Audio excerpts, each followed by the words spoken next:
Umshado wathi igazi likaJesu khuluma phakathi kwami. Khuluma ne-TB, khuluma noshukela, khuluma ne-cancer.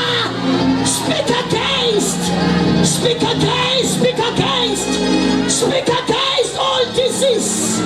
Speak against every sickness. In the name of Jesus.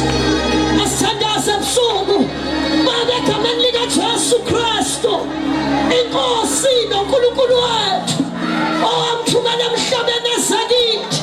Siyabonga uNkulunkulu ngomsebenzi opheleleyo. Owenze eCalvary.